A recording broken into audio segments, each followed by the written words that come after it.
Ethan, dude, you've got a wild, wild story. How did you become a coach? Can you just kind of bring us back to like 20-year-old Ethan and then where you are now? Yeah, I wish I could remember what 20-year-old Ethan was doing. Honestly, I don't, but I got a pretty good idea. So I got into, I'll give you the brief. I've told this story a million times, but I got into punk rock and heavy metal, very young age, 13. And not just like your shopping mall punk rock, like MTV stuff, but real like subculture, kind of like a youth movement type of thing. And, I'm half British. My mom's British. So I grew up back and forth between the UK and the States. And I eventually started touring with my bands. I did my first European tour at the age of 16. And that's really where this kind of whole thing kicked off, to where the rock and roll lifestyle, the stereotypes you hear about being on tour, sex, drugs, rock and roll. Well, it's all there for a reason. It's all very true. So I got super into that and just became the best at what I was doing, which was destructive behavior, but also creative outlet in terms of the music. And I got to play in over 40 different countries. So very grateful for that. Yeah, I realized, it's going to kill me eventually. So around 28, 29, I was starting to put the brakes on a little bit. Really hard though, because we're talking over a decade of bad habits. Yeah. Lots of fun, but bad habits. So when I slowed down with that, my kind of addictions moved to food, and I got up to 320 pounds. So I was always kind of a chubby kid, but got up to 320 pounds, lost a bunch of weight, got back into, the alcohol, the drugs, all that stuff, and then regained the weight. So I was obese twice clinically. And then finally I was like, you know what? I'm done, right? I gotta figure this out. So I went too far too soon, did the fad diets, extreme workouts, all that stuff. Yeah. And lost like 120 pounds in less than a year. And I'm 6'4". So I went from 320 to 175. Wow. In a year. And I thought I'd made it. I was like, I lost all the weight, but I wasn't quite happy. And I looked terrible and felt terrible. Dark circles under my eyes, skinny fat, injuries. I was like, what did I do wrong? So that's when I hired my first coach at 24 Hour Fitness. And this is probably 2012 or 14 maybe. And he quickly noticed I was super interested in how things work and just in generally in health and fitness. He's like, hey man, why don't you become a coach? Like, you're really interested in this. And I was like, what? I was a bouncer at a strip club. And I was just like, it blew No my doubt. mind that I could actually do it. So he mentored me through that process, and I got to work with him at 24 Hour Fitness, and I did over 10,000 hours of personal training sessions, and then just got burnt out. They tried to congratulate me for making top category of top trainers in the company, which I did based on revenue and client retention. And they tried to congratulate me with a $25 Starbucks gift card, which I said a big F you.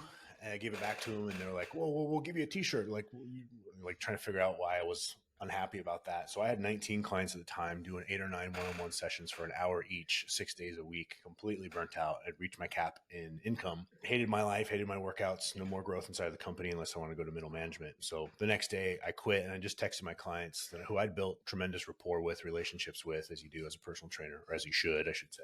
And they were like super supportive. I just thought I'd, never get to see him again. And 17 out of the 19 was like, cool, I'll go with you. I was like, oh, damn, I guess I just built the business. So No doubt. I was fortunate to have that. Same thing, tripled my income, problem with time and energy. So hired coach, scaled my business, went online 2017, continue scaling as you do. That's incredible. So that coach that I hired ended up working inside of my business like a decade later. Wow. It comes full circle, doesn't it? Yeah. Man, so from sex, drugs, and rock and roll to owning your own business, that's wild. That's quite the transformation. And so, what was like the final inflection point for you where it was like, I've got to make this change? Because you mentioned 28, 29. I feel like especially for men, as we get towards kind of that 30-degree mark, it's like, hey, or 30-year mark, 30-year mark, it's like, who am I becoming? I think that's a really key point where it's like you see people either kind of attack their vices head on and conquer many of them, or some get pulled down a darker direction. What was your pivot point? Yeah, that's a great question. Really, I started noticing that the way I felt about myself being overweight and just not healthy was starting to show up in other areas of life. So mood, outlook, behavior, relationships, work, from dead-end job to dead-end job, all that kind of crap, right? And I just kind of put two and two together. And it to be clear, it wasn't like an aha, like overnight thing. I tried and failed multiple times, just like anybody else. I got to the point that I was even embarrassed to like talking about looking good naked, like to be naked in front of my own girlfriend at the time, right? It was Yeah. like I was having sex with my shirt on and stuff, right? It was just pathetic. So I was like, man, I'm like a 30-year-old dude and I feel fucking pathetic right now. Like I have to do something. So I just had that hard talk with myself. I think also personality type helps because, you know, with the bands, I was a promoter for concerts and festivals and tours and stuff. I was very driven to do that stuff. I was very active being as destructive as I was. So, you know, I pivoted my focus into becoming the best version of myself, and you never fully are. So I just got hooked on it and was like, man, this is making me feel better. I'm looking better. My life is becoming better. And all those problems I had that were derived from the way I felt about myself, the outlook and the mood and the behavior, the relationships, they all started to drastically improve. And I think I've heard you say this a few times, that fitness really is a force multiplier, right?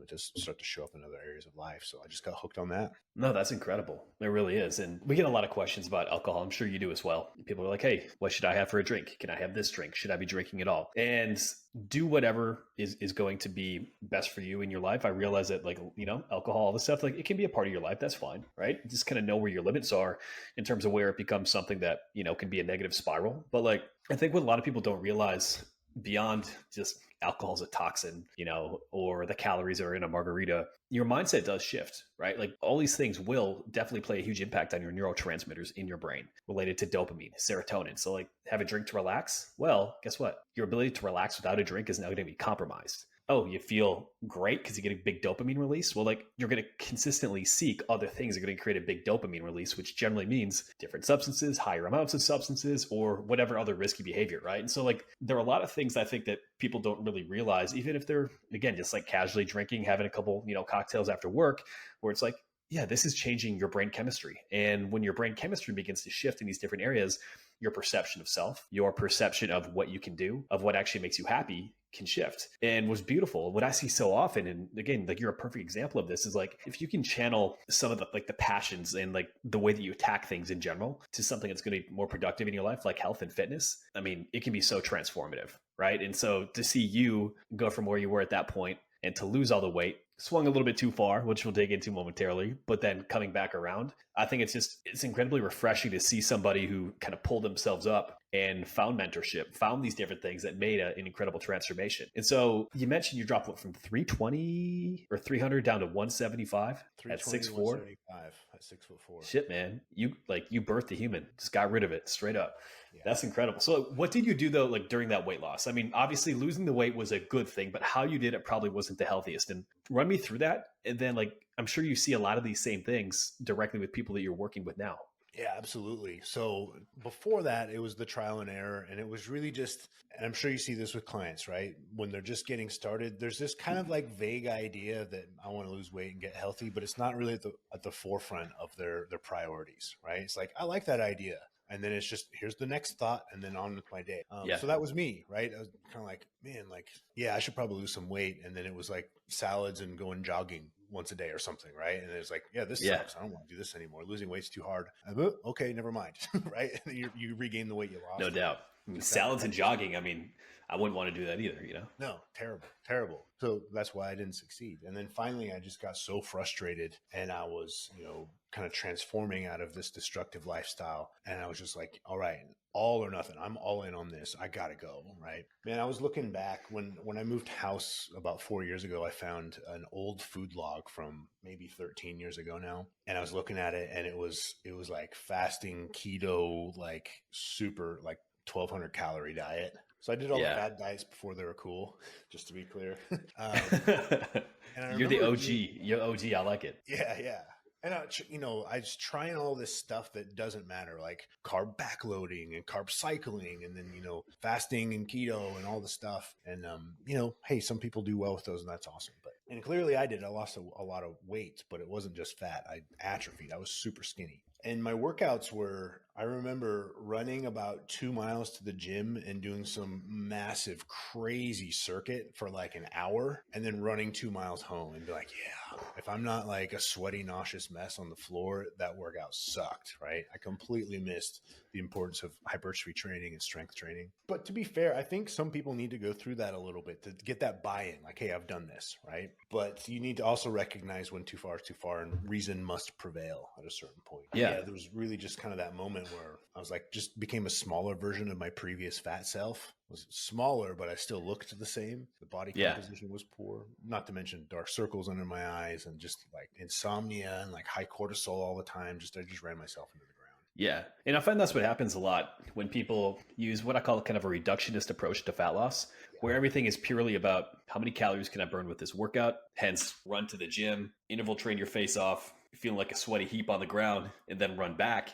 Well, sometimes when you go through that process, I think what happens is there's a lack of education in terms of like what trigger the type of training that you do actually creates. So by trigger, what do I mean? Well, when it comes to resistance training, what is the actual response we're trying to get? It's not to burn calories, right? It's to build tissue. It's to build lean muscle, build bone, build ligaments. All that, what's going to happen? Cool. Can we increase metabolic rate? Yeah. Can we burn a few calories? Yeah. But like the goal of the training is to build up the tissue. The cardiovascular side, it's like, let's build the vascular network. Let's have more efficient mitochondria. Let's burn more calories. Let's consume more oxygen down to the cellular level and become a healthier thing. And so I think what happens is people get so pulled into this idea of like, I need to burn as many calories as I can. And hey, if I just eat less and less and less, that's going to help too.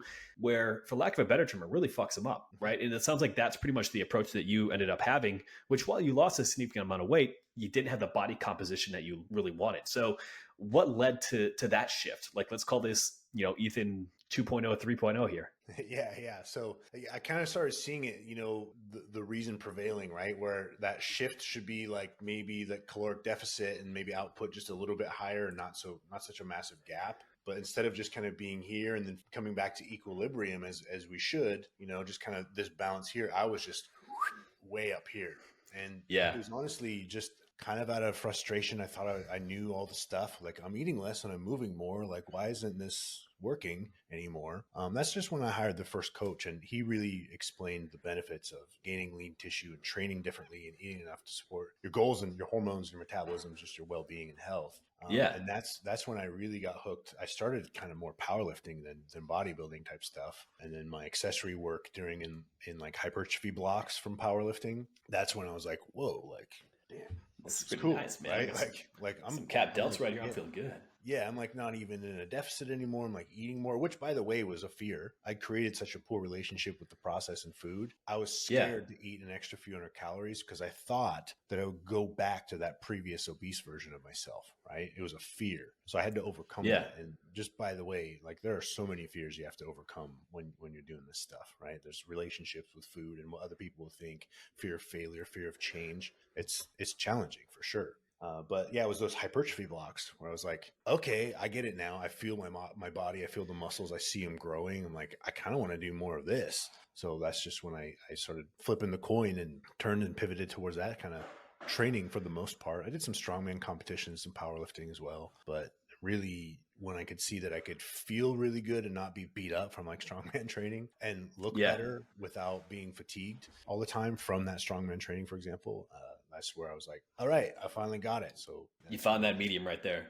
I love it. One thing you mentioned to me is like this idea of you went way too far in one direction. And so I actually had a podcast a couple months ago with Mike Milner, and he used this analogy of like the harder you diet, it's like pulling a rubber band. So like the deeper your deficit, the more that thing is going to snap back and cause issues, right? And I'm sure that's probably what you dealt with as well. You were run down, high cortisol, you couldn't sleep, all these different things. And so a lot of people will do that. It's the deeper I can take that calorie deficit, the better the result. Well, you're going to have some metabolic consequences on the backside. And emotionally, you mentioned that you had some battles as well. How do you help people overcome maybe their emotional attachment to a particular type of exercise that probably served them at one point in their life, but doesn't anymore? Because I'm sure for you, it was like, I did this and I lost all the weight. Why do I have to do something completely different? Yeah, you're right. Excuse me. More is not better. Better is better. But yeah, it's a common thing. So that fear, what you're asking is how to help someone overcome that so that maybe like their training starts looking a little bit different. They're eating a little bit more to support their goals.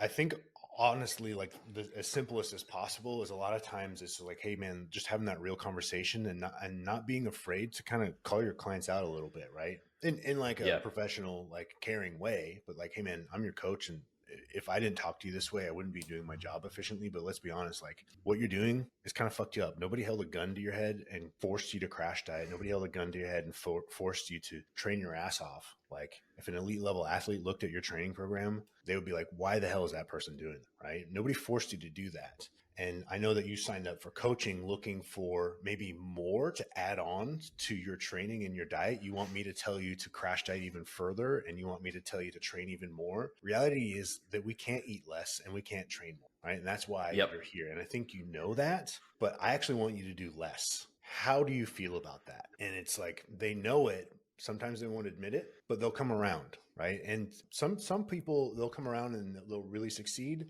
and others, they struggle with it for a while. But if you show them that if they give something a try, something that's different, something that's not the exact same thing they've been doing, because all they're doing is adding more and more and more of a deficit, more exercise, Yep. creating Digging that a hole larger deeper. gap. Yeah.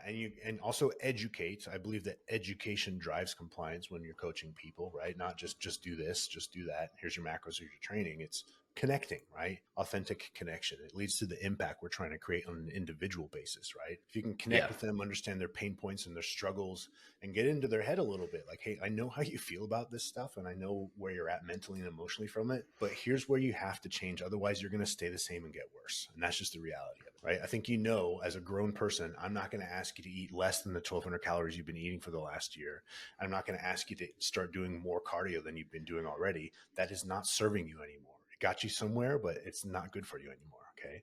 So we have to come back and just explain equilibrium, homeostasis, and the importance of lean tissue, like you were mentioning, for example. Yeah, that's such an important component. It's kind of reversing the approach that you took at that point, right? Because you can only take your calories so low. And every time you take them lower, your body reactively starts to burn fewer calories based on decreasing your activity, right? NEAT goes way down. Your ability to absorb nutrients actually can be decreased quite significantly.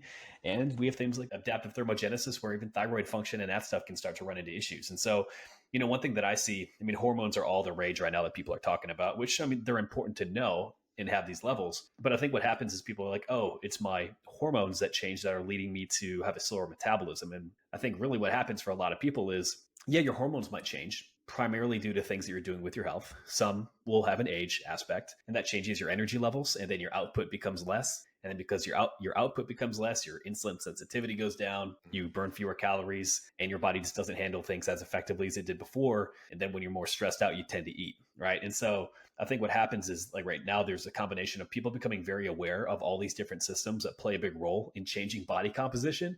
But then on the backside, it's like, what came first, the chicken or the egg? And right now, it seems that hormones are kind of the thing that everyone's like, oh, well, this is the thing that's not working. This is why, right?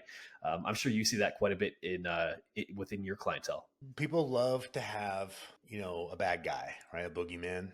And there's these bandwagons of people. We're the hormone people. We're the, demonized insulin people. We're the, like, Yep. don't ever eat this one particular type of food people. And I think really people that lead with those strong extreme biases really only display their lack of experience in helping vast quantities of people over the long period of time. Because when you add experience plus time and getting in hands-on experience, connecting with clients, and what works and what does not work, you'll see that really it's a concoction of everything. There's these things over here like, hey, we're just hormones. Like, yeah, hormones are super powerful and they're really important for well-being, longevity, health, how you feel, how you look. And then it's just calories. Your hormones don't matter. I'm like, well, look, like, yeah, technically you have really messed up hormones and in your calorie deficit, you'll still lose fat, but will you feel good and will your body composition be good? So both are important. Yeah, you see people come into the table usually in an onboarding process or maybe a sales call or a call to just meet up with somebody to see if they're a good fit to work with you. I try not to like make them feel silly, but they've picked up some really bad information along the way, and that's why they're here. That's why they're talking to a coach, seeking help and create clarity, essentially. But yeah, these bandwagons of folks, anyone who just says it's just this one thing, copywriting hooks and headlines like, try this one secret you've never done for fat loss, is like immediately full of shit, right? Exactly. This weird food that you've probably been eating is likely causing belly fat gain. Yeah. Just a picture of banana. Like, yeah, let's blame the banana, not like the half fucking pound bag of Doritos that you went through last night. It's always, yeah, exactly. It's always an oversight of some sort. It's not ever one particular thing. There's some sort of oversight. Oh yeah, bananas are making me fat. I'm like, yeah, maybe you feel a little like weird after eating bananas, or you heard that post and now placebo effect, you believe that is the thing. But reality is like, what if you just ate one banana a day and that's it? What do you think would happen? Would you just get fat? Probably not, right? It's like 50 calories. Exactly. Yeah. It's one of those things, I mean, we see all these foods and different things demonized on a regular basis, grain brain, eating bread. I'm like, you know what? Like nobody ever got fat eating like turkey sandwiches, carrots, and an apple for lunch. Just like a classic like brown paper bag lunch, go through that. Like you could do that every day and you're gonna be okay, right? It's just this idea of how people demonize things. And the fitness industry has gotten so good at marketing over the last 10 to 15 years, especially where you have to be really careful as a consumer, the information that you look at and what you believe in, because there's a lot of people who are masters of persuasion, but frankly, poverty level coaches, and that's not a good blend.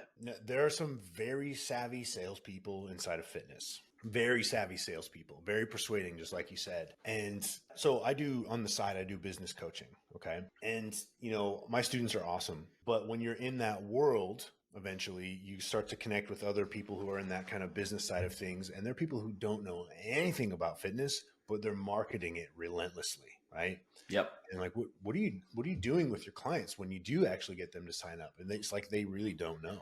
Right. It's like a PDF or something. And that's what they think fitness or coaching is, right? It's like, yeah, it's a scary word. And that creates this problem where people have less trust to work with coaches, right? They've been burned before. They've heard of someone been burned. And honestly, a lot of our clients have worked with some, I won't say who, but some big name fitness coaches who did not deliver. Yep. We've had the same battle.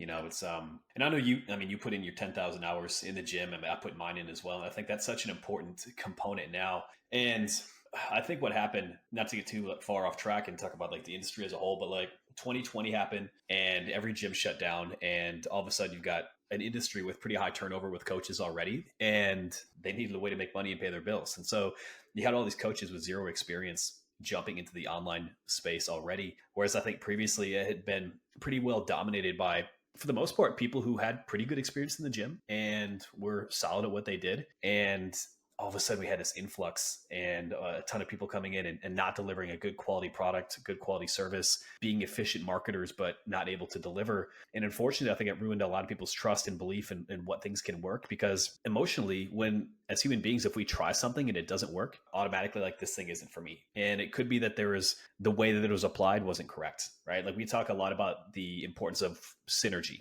a balance between your nutrition, between your training, between your lifestyle, right? It's like you could be following a workout that could be perfect, but if your macronutrient profile doesn't support that type of training, it's actually going to drive up cortisol and lead to other issues that could come down the road. Or you could have the best plan in the world with your training, with your nutrition, but you know what? If you're having 4 or 5 drinks at night just to take the edge off and you're sleeping 5 hours, it's not going to matter. And so it's about understanding that it's not about the individual components, it's about the sum of all parts and how they play together. And that's something that you cover incredibly well with all of your content. And that's something I want to dig into a little bit more with you right now, Ethan. I think one of the cool things that you've done is you've gone from the place of, losing a ton of weight, conquering addictions, conquering vices, and you kind of went about losing weight the way that so many people do, right? This kind of reductionist idea. And then you rebuilt it by emphasizing powerlifting and strength and performance. How much of a transformational component was like emphasizing what your body's capable of doing in terms of like lifting weight? Like how did that transform your mindset and your overall approach? It was a internal battle for a while to trust it. But once I started seeing those victories, which by the way are a lot slower than fat loss, right? Yeah. The bar still feels heavy. The muscle growth is slow. But once I started stacking those victories and recognizing them for what they were and just being like, okay, like this is a slower process, clearly. I just need to be more patient with it and trust the process. The people around me have all accomplished this. I had a phenomenal powerlifting coach and some friends who were, I'm talking like 950-pound squatters, like, okay, these guys know what they're doing. And they kind of coached me through it too. Like, hey man, like just fucking eat this. And we'd go out and have like massive plates of food. I was like, oh wow. Like, yeah. How can I like not gain fat and like accomplish this? Like, what was your output, right? This is like you're feeding your muscles now. So once I started stacking those victories and seeing those numbers go up, I started flipping the mindset to eating for fat loss and training for fat loss to eating and training for performance. And when you do that correctly, you just start to look better. You start to look more athletic and not emaciated, right?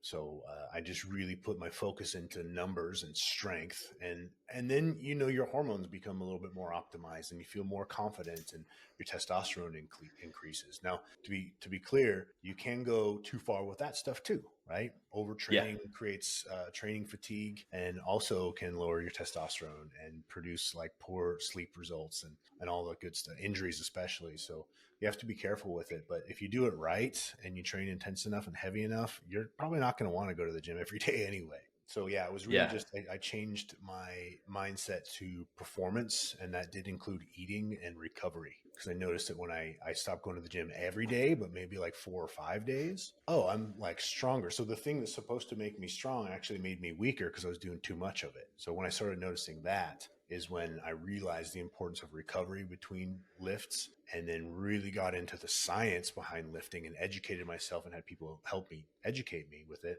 Lo and behold, fast forward, you're like, wow, I'm squatting and lifting tons of weight and I look good and I feel way better than I did. And I'm like 40, 50 pounds heavier. Yeah. And it's That's not wild, fun. you know? And I come from originally like a performance background. And for me, like one thing that really stands out with a performance thing is like the cool thing about it, especially now running a business and understand the way that business runs. It's like in business, you have a KPI, you have key performance indicators. You have certain numbers that if you take action steps to hit these numbers, they should lead to a result, right? And the thing I like about training for performance, it could be, I want to squat this, I want to deadlift this, is the fact that it gives you a goal that's really process focused. It's not so directly focused on like, I have to eat, oh, I can only eat this many calories. And if not, I'm not making progress, right? Or I have to burn this many calories. To me, being able to focus on like what your body's capable of doing for so many people is like the most freeing thing that can actually happen. And by extension, you start to see some incredible transformations in terms of what your body does. You know, it's like, I'm always amazed when people start getting stronger. It's like, yeah, then they start building muscle because they can lift more weight for more reps. And that overall training response is amplified so much that like everything works better. Their nutrition works better. Their recovery works better. They feel empowered instead of beaten up from trying just to burn calories. Yeah, exactly. You know, it's Yeah. like, Yeah, your body composition, your body fat percentage actually goes down without being in a calorie deficit. When you add that lean tissue, you may not technically be losing body fat, but your body composition improves. So if you're eating at like roughly maintenance, even if you're not tracking, you're just like, hey, look, I know I got to eat roughly this much and eat enough protein. Because when I was powerlifting, I wasn't tracking. I was like, I'm hungry. I'm just eating, yeah, but I'm it's not going being to a eat. hog, right? I'm just eating. With that muscle size, without being in a calorie deficit and having the fat loss mentality, you got to do cardio and all this kind of stuff. All of a sudden, you're like, I'm kind of like jacked now. I'm like looking leaner, like, and I wasn't even trying to lose body fat. And that's a major epiphany. But once you start seeing that, you see the definition and maybe like shadows of maybe abs occasionally or something like that. And you're like, I thought I had to like diet and do cardio to do that, but here I am like eating and lifting. Okay, I'm bought into this now, right? So No doubt. No doubt. And plus, you know, it's really fucking cool to heave a big deadlift. Like you feel like you're on top of the world, oh yeah, you know? yeah. I It's mean, the very barbaric feeling. no doubt. No doubt, man. Love it. So we kind of went there in terms of powerlifting, in terms of strongman training, but you mentioned feeling beat up throughout that process. I think there's always a fine line between stimulation and annihilation, right? And right now, what we're seeing is a big swing where people are talking a lot about ice baths and all these alternative therapies and all these components. What do you feel like are the most important things that people need to really focus on for recovery? Yeah. What I feel like, and what is also fact, I'll tell you, is sleep and Yeah, calories. no Sleep and doubt. calories, right? Your ice bath might be kind of cool, and sure it can help, but that's another whole genre of fitness, right? The Biohacking. optimizer people, right? The Huberman guru like nerds, right?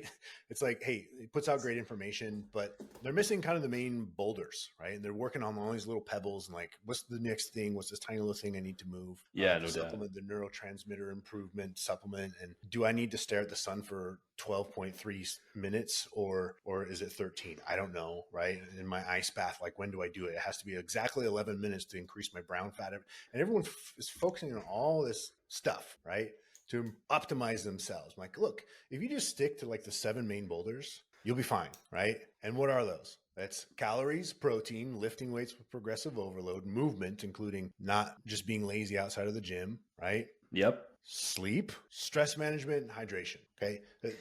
If you haven't mastered those, you have no business worrying about anything else. If you don't have those nailed down, forget everything else. Focus on those and then you'll be good. You'll be surprised. It won't be immediate, but maybe you'll fast forward a few months and be like, okay, all right, my ice bath wasn't contributing to anything other than me just kind of Yep. like feeling awake for a while. Look, I'm not slamming ice baths. I like to take one occasionally, especially, in my neighbor got one and he invited me over to anytime I want to use it. If I'm feeling a little slow in the morning, I'll go jump in there. Right. And I feel Yeah. super productive for a couple hours. But in terms of recovery, it's actually detrimental if you do it too close to your training, right? Shuts off some of the Yeah. anabolic signaling. So if you're trying to build muscle or preserve muscle, you've just done a lift, and then you hear that ice bath's good for recovery, it actually blunts the anabolic signaling. And it's not like your workout was worthless or anything, but you just don't get the most out of it. Yeah. Yeah. Sleep and calories, recovery. That's it. Yeah, it's success comes down to the ruthless execution of the basic things. And I think what happens is people try to optimize for habits that aren't yet consistent, right? And it's like trying to learn, it's like trying to drive a Ferrari when you can't handle a Honda. It's a different animal. And so let's dig into those main blocks a little bit, right? And so for calories, do you have any parameters that you're looking for? Like, let's say if somebody's cutting down, is there like a max deficit that you'll have people at, or like what's your process like with that? Yeah, it's very bio individual, right? If someone has a lot of weight to lose, like they're very overweight or even obese, I'm not even really talking about a calorie deficit just yet. Maybe just you got to meet people where they're at, right? And some people just simply aren't prepared to dive into that. Now, I want people who are overweight to have kind of a quicker buy-in so that they see this works without burning them out. So maybe like 2 weeks of something reasonably aggressive where we're just like, hey, we're really just going to prioritize lean protein sources and give them a list of protein sources. And what I want you to do is eat those with every meal first, and then go for a brisk 10-minute walk after at least 2 or 3 of your meals, right? And just start there. That's with some individuals. For others who are maybe a little bit more experienced, then it's really what they're looking for. Are we like getting married in like 3 months and you want to like look really good? Or are you Yeah. just looking for general aesthetics improvements and you just want to feel better? Are you just a dad that, you just want to look and feel better? That's awesome. We just want to make sure if you're busy, we can match this energy with your output in terms of stress and like everything you got on your plate. So it's really a bio individual thing. So let's say your average person, I wouldn't take most people beyond, 500-ish calories below maintenance. It's just unnecessary, right? Yeah, Now there's someone no who need for these 1,200 calorie diets. no, no, no, not at all. Now, someone who's maybe like, look, they're always kind of, almost like embarrassed about, like, I'll be honest, I'm going on vacation in 6 weeks and I just want to look better. I'm like, okay, cool. I got you. All right. We'll do the Hollywood, kind of thing for, a month or so. And then we'll talk about maybe if you're really like taking your shirt off at the beach, we'll talk about like maybe some like manipulating carbs and water around that time if you really want to like do that, but just be aware that that's not sustainable and it's a little bit more of an advanced concept that's not going to last very long. Right. So, yeah, it varies, man. It really varies. Yeah. Well, I think a big thing that you mentioned there is the buy-in, right? And people have to be bought into a particular strategy if they are going to commit to it, right? I mean, again, kind of a cheesy quote, but like if you add the why in, you're going to get client buy-in, Yeah. right? So if you help people understand what we're doing and why and understand that time frame, then it's going to be important. So yeah, like if you want to burn the boats in 6 weeks and get dick skin shredded on the beach, hell yeah, like go for it. It's going to be kind of miserable to do it, but you have to understand that it's not a long-term approach, with it either. So I think that's a really novel way to do it. And, one thing that you mentioned stood out when you're talking about if you have somebody who's got some more weight to lose, you essentially tied in three of these main blocks all in one. It was, we're not necessarily going to focus on calories, but we're going to focus on just getting protein in these meals, which by extension helps you feel full and consume fewer calories, right? And then getting that movement tied in directly on the back end. And so I think what happens is a lot of times people latch on to these particular diet strategies or these methods or whatever fancy marketing term is designed for a particular area of a program. And they're like, this is the thing. When in reality, it's like we can manipulate all these different variables that lead to the same outcome, which is a caloric deficit, right? It's like fasting, cool, calorie deficit. Vegan, not cool, but I mean, still a calorie deficit, right? Like all these different things, they focus on the same underlying principle. And I think when you become a principled thinker and when you understand the key principles that lead to changes in your body, then you can see through all the shit. Then you can really pick what's going to be best for you and the most sustainable method going forward. Yeah, exactly. I think any experienced coach, we're all leading with the same principles. We just have slightly different methods, right? And Yep. the best of the best coaches will understand which methods will match the client's preferences and lifestyle and capabilities and experience level. So you're constantly playing this matching game. What I have one client do is different from a different one, because maybe one client works 16-hour days, 6, 7 days a week, and has 1 hour to spend time with his family before they all go to bed, and he stays up on his laptop because he's building a business. That dude's not getting the same thing as the 30-year-old who's like, yeah, man, I'm cool. I can do whatever. Right. It's totally different. Yeah. Well, let's talk about that particular individual. Let's say, yeah, you do have somebody who's working 12, 16 hours a day. They've got a family. They're stressed out. They got a lot going on. I think one area we need to focus on is like sleep is one area. But like, what changes do you make in terms of your approach to training? Because what a lot of people see on social media, or back when, articles used to be a thing and people would read full articles, would be, yeah, here's this workout plan. I want to follow it. Everything is dialed in here. Where do most people tend to fall behind? Yeah, it's time, and they believe oftentimes time spent in the gym, and some of those articles contribute to that, or just something that an influencer is promoting a program, and you see these, like, I don't know, a classic kind of 4x10 program with like 7 or 8 different movements in the gym, and on paper it looks like awesome, right? That's going to make me look like that guy, right? Yeah. But you have to remember that guy is, one, probably on drugs, two, lives a completely different life than you, and three, like, he's probably 20 years younger than you. There's no need for that. So really in kind of an assessment phase, so you can meet clients where you're at, you should be, I think you should have like an intake form and kind of an interview and an assessment before you really start making your major recommendations. That way you have a very good idea where to get people started. So if you're like, okay, cool. So you literally have an hour most evenings. Do you have like a couple hours on the weekend to where we could maybe do like a 30-minute workout like twice a week? Okay, cool. We'll start there, right? While we're Yeah. working on things like sleep and stress management, and you're just constantly stacking and adding to or removing things. I don't think that removal is always the best thing to start with. Sometimes it's adding things into your life, like maybe just adding protein, or maybe just adding one quick workout. It's better than none, right?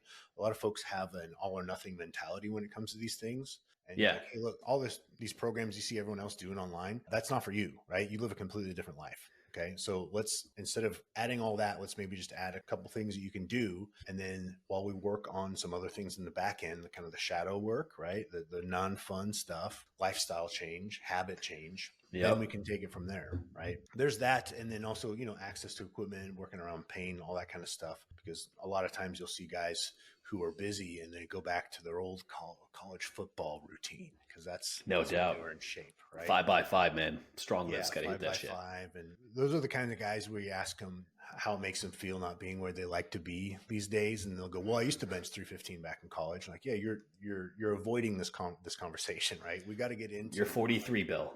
yeah. Which I'm 43 next month. You got to get into, like, why are we here, right? Cool, man. You sound like a savage back in your college days, but I want to talk about you today and moving forward, right? So there's a lot of distraction. They always kind of live in this heyday and think that if they just replicate that they'll automatically be that young, fit athlete again. And it's like, look, man, you've been sitting at a desk for 20 years and you continued to eat like a college athlete, but you didn't move like a college athlete. So we've got this problem to fix, right? And it's a 20-year problem, which means that's 20 years of bad habits. You realize it's going to take some time and tinkering. So I want to be here for you to help you take a step-by-step approach to do that slowly and correctly, so you're not continuously burning yourself out with some crazy routine, injuring yourself, falling off the wagon, and rinse and repeat. Okay. Because if we do that, maybe you did lose 20 pounds at one time, but you didn't sustain it. And then you gained another 20 and you're just the same all year round. So you really have to kind of paint this picture for folks and zoom out. Well, I think, the example you just gave there is like, this is a 20-year problem. I mean, overnight solutions are again, what you see everywhere, 30-day challenges, all this stuff. And, the downside is the expectation management, with that from the coach's perspective or from the individual is taking something on like that. It's like, oh, this sounds amazing. I'm gonna get good results. But, anybody can white knuckle something for 4 to 6 weeks and do pretty well. And the issues come on the back end. That's when self-sabotage kicks in. And so I think one of the most important things is taking a step back and realize, how long did it take for me to get into this position, into this shape, and have a healthy respect that it's going to take a significant amount of time to get you back to where you want to go. Because listen, if everything else in your life changes, like, you can't just apply the same hammer to the solution, if you will, which would be your training program, right? And that's where I see a lot of, especially men, get stuck glorifying the old football days or whatever it is. That's cool. And like, logically, I totally get it. This is what you did when you were in great shape before. But again, fitness, health is so much more than what just happens in the gym for 3 hours a week. It's all these other factors and how your body relates to it and the habits that you have coming around it. Plus, frankly, the natural biological decline that we all have that has to be factored in together into a comprehensive plan that's really going to take you where you want to go. But I think the beautiful thing is success does come down to these basic boulders of dialing your calories, your protein, your sleep, your movement, your stress, your hydration, progressive overload, right? It's just, we got to tinker which dial we hit at what time and to what extent. And that's where somebody like you comes in and does a great job with it, right? Like the way that you're explaining sleep and stress is like, yeah, you want a testosterone booster? Let's turn Netflix off and put the whiskey down. Like that's going to do a lot more than a Tribulus. Right. Yeah. No, I agree. And thank you. People often like to say, I know it's harder to lose weight when you're older. And yeah, there are some biological factors, but they're not like huge, right? Really what it is that you've honestly just had the same shitty habits for like 20 years. And the longer you have them and the longer you practice them, the harder they are to break. Right. And you have to be real. You have to have those honest conversations with folks about those things. Like, yeah, sure. I'm sure your testosterone's a little bit lower these days. Right. We can probably improve that, but I'm sure your metabolism is slowing down somewhat, but it's not like 1,000 calories, right? It might be 50. Yeah. Okay. Maybe 50. Yeah. Maybe. Well, you know what? Like you got me thinking about that. And so, I mean, I did a cut. I'm 34. I did a cut over the holidays, which was a tough time to do one, right? But got very lean, photo shoot ripped, all that fun stuff. And like, man, this is definitely a little bit harder now in my mid 30s than it used to be when I was 25, when I was 28, when I was 29. Right. And like, have there been some shifts? Like there have, like, I mean, I do my blood work and all this stuff. And like, yeah, my testosterone's a little bit lower, but like, you know what really changed? I work a lot longer. Mm-hmm. I've got a kid. I get less sleep, and it's like, we have to think about all these different areas and factor that into the runway that we're giving ourselves. And I think when we can do that, we set proper expectations. And when we set proper expectations and what's physiologically possible, and frankly, what's physiologically possible while also looking through the lens of like, how much am I willing to sacrifice in order to get this and for how long? That's when we can really find that kind of ideal path forward, right? Because like you can burn the boats and you can go pretty hard, but you got to understand there are going to be drawbacks in different areas of your life. Yeah. And it's about trying to find what those trade-offs are going to be so you can be in alignment through the whole process. Yeah, there's kind of the trifecta, right? We can have like business and career and finances, health, and we have relationships, right? That trifecta. Yeah. And when you go and pursue one of those full on, like you really want to peak in it, something in one of those other two are going to start to decline a little bit, right? And oftentimes with middle-aged men, it's career and family. So their health is declining, right? We got finances, family, career, that's declining, right? So maybe they go all in on health and fitness, and then maybe that work and business is declining. Maybe they're building a business. They're like, look, I just don't have the time to do both of these and maintain like a healthy relationship with my family. Doing all three on full is near impossible to do forever, right? So it's really about matching something and saying, look, like if you've been sedentary for a while with the movement and the health and fitness stuff, and you've been really prioritizing these two here, then here's what we need to do. We need to just do like a minimal effective dose.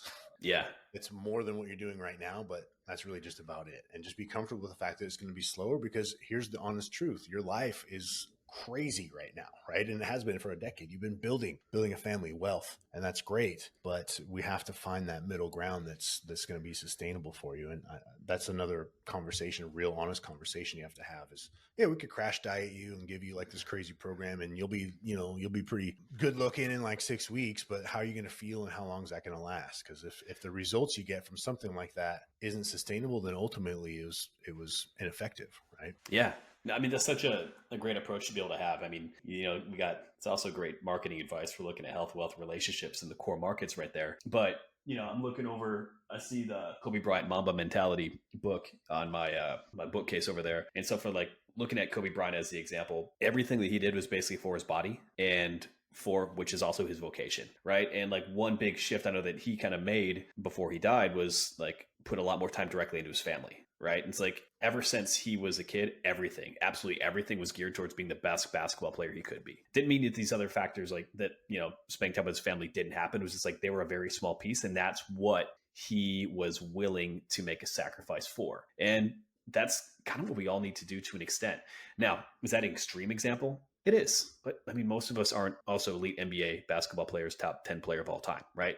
And so it's just about like, I think being clear on where our values actually are, which I think is a very important thing that most people don't do, and then aligning our actions with it. Because when we look back and we're not satisfied with the results that we get. Most times it happens because there's a misalignment between what our actual desires are and what the actions that we took are. And if you want a way to build confidence, it's making promises to yourself that are in alignment with the person you want to be and keeping them. If you want to erode your confidence and your self belief and frankly kind of set yourself up for a shitty life, it's acting incongruently with the things that actually matter to you by somebody else's expectations. And then therefore you're making promises to yourself that you're going to do the thing that you really want to do, but not acting in alignment with it. And that's where I think it's so important to understand these components when it comes to your health, because when you understand it, like you can apply these same lessons everywhere else in life, you know? And I think that's such a crucial thing. Yeah, and that kind of brings me back to that one of your original questions was, how did I kind of make that change way back when? And it was kind of through that quiet, like meditative space, was envisioning, through suggestion or manifestation, like who I want to become and what is that future version of myself doing and how is he living? And I just kind of viewed that as like my higher self, and every action I took that didn't serve that higher self, I was letting my future self down. Yeah, good stuff, man. I think manifestation, and I think technically it's called autosuggestion. Dale Carnegie talks about that a lot. Envisioning where you want to be with certain things in life, whether it be business or family or your health, your actions will start directing you towards that, just kind of subconsciously. Yeah, I agree. I think today people are so busy. We're so interconnected. There's so many distractions that there's very little time that people take to reflect. And I think without self-reflection on the things that we've done, it really hinders our learning and our self-awareness. And then without creating any space to frankly just think on what you actually want instead of just acting. Now, some people overthink and then they don't act and then they wonder why things don't work. But on the flip side, like this is me, is like, man, just pour some gasoline in, I'm ready to go. Pour some nitro brew in and I'm ready to go. And so for me, a big thing is like actually pulling back and like, is this in alignment with what I want? And I find that as well with a lot of the clients that I work with as well, because they're naturally people who are pushing to develop themselves and to get further. But as crucial as it is to put in the effort to do all that stuff, I think for those who naturally are inclined to work hard at things that are meaningful to them, it's also periodically taking that step back and like, how is this impactful? Why is this what matters? And being clear on that. It's like start with why. Who wrote that book again? Running a blank on that. Oh, I'm not sure. I'm not sure. Okay. But it's kind of the idea of like getting clear on why this thing matters. And then, just taking that periodic time to look at my actions in alignment with what that's going to be. Yes or no? Great. That way I can make sure that I'm actually doing the thing that's going to lead to the result that I want and not just acting like a bull in a china shop. Yeah. And it's never ending. You're never fully satisfied. You're always finding yourself having to revisit that, right? Like you mentioned, your cut at 34 didn't go as well. You're working more, you have a kid. Last year, my cut didn't go so well for the same. I don't have a kid, but my office, yeah. I can spend 12 hours a day in here if I really wanted to. I run a successful business that's prospering, and I have a team of people working for me. And I have about 30 business coaching students as a side business, right? It's a full-time gig. And for some reason, I decided to add to that and pursue a YouTube travel vlog show, right? So it's like, which is looking awesome. Yeah. It's great. It's fun. But all this stuff together, I was like, man, that cut didn't go so well. Like I was definitely like in a calorie deficit. I've been doing this for years. And then just kind of zooming out and reflecting, oh yeah, I'm sitting more. So what am I doing this year? I got myself a walk pad. This is a stand-up desk. I'm cranking out like 6-7K steps before 10 a.m. some mornings. Right. And it's going a lot better than it did last year. Another thing that I've been discussing with a few other people. Have you ever heard of Martin McDonald? He's from England. Yeah. Yeah. I met him. I hung out, wild guy, super funny guy.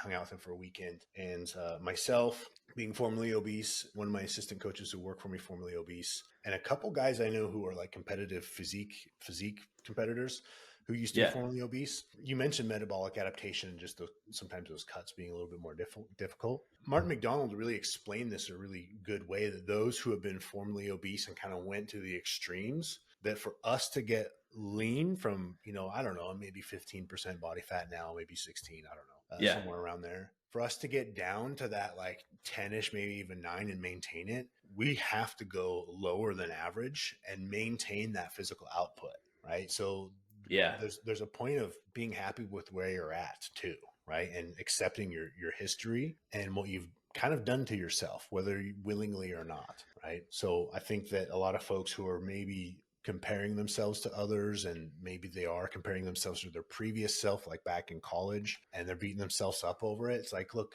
like the reality is this has been going on for a decade or two, and you're just not ready for that. So we can get you and make you like the best version of yourself. We can definitely do that, but it's probably not going to be like influencer status. You're not going to be 22 and 6% body fat if you're 45. It's just not going to happen. Yeah. And I, even today, doing this for years, I still I got loose skin, right? I was obese twice. I have loose skin that will hang off my side and sometimes in my chest. In October, I got gynecomastia surgery, actually. Gynecomastia, which is the glandular buildup under the nipple, and you get it through puberty typically. So I developed that being a chubby kid. And it's what you have to accept it, right? You have to accept your genetics. You have to accept your history. And that's, yes, you can always be better, but expectations need to be managed. I think that's a great place to leave off. Ethan, thank you so much for sharing your wisdom, your experience as a coach. You are an incredible follow over on X, Twitter. I'm still not sure what to call it. IG as well. But where can we find out more about you? And where can we see your travel blog where you are crushing crawfish and hanging out in Louisiana? Cool, man. Thank you. Well, I appreciate being on here. This is super cool. I remember reading your writings and stuff years ago. I appreciate that. We are today hanging out. So that's super cool, man. Yeah, man. So yeah, I'm on Twitter and Instagram, iron_will_PT. The brand name is Iron Will PT. Because basically that's when I realized years ago, it's my willpower that's lacking here. So I was like, all right, I just need an iron will. I remember just being dedicated to fitness when I really got into it, just on repeat, iron will, iron will. So that's why I named the brand that way. Iron_will_PT. And then the travel vlog is Iron Will TV on YouTube. So I created this show called Food, Fitness, and Fisticuffs. Travel vlogging various food, so like food review, fitness, obviously, various training modalities, and fisticuffs. Another interest of mine is martial arts. I used to compete in Muay Thai. I didn't mention that. So just doing various martial arts from around the world, and then just kind of being myself. Some of my other interests outside of fitness, like ancient history and stone circles and stuff. So right now we're in a series of England, stone circles, Neolithic sites, megalithic sites. We have the Louisiana food review. I had a real cultural experience there, which is crazy. Backwoods, swamp, hillbilly types who were like the nicest people I've ever met and the best cooks I've ever met. So those are all coming. That's incredible. YouTube. But we've got Japan coming up. We've got jiu-jitsu, bodybuilding, probably some sort of other type of wrestling. There's Muay Thai episodes. So it's basically all that stuff on YouTube. Awesome, man. Awesome. Well, make sure you go check out Ethan. He's absolutely fantastic. And I got to say, Ethan, when I first followed you, I'm like, I see his name is Ethan Buck and it's Iron Will. Like maybe his middle name is Will and maybe it was Iron for working out or like Iron Maiden. I wasn't quite sure because I saw like your music interest, but no, man, I love that backstory as well. So check out Ethan on iron_will_PT and everywhere else that you can find him. Ethan, thanks a lot, brother. Thank you. Hey, it's Eric here again. Now, there are 3 ways that I can help you look great naked. Number 1, if you want to grab a free copy of the Look Great Naked protocol to help you lose body fat without counting calories, then go to bachperformance.com/free training. Number 2, if you're a busy guy looking to build muscle, then I recommend checking out our Minimalist Muscle Blitz, which has helped over 1,000 men build muscle without living in the gym. Just go to minimalistmuscleblitz.com. The link will also be available in the show notes. Or number 3 and last, if you want to work with me directly and get the best results possible, apply at bachperformance.com/coaching to look great naked without living in the gym. Until next time, my friend.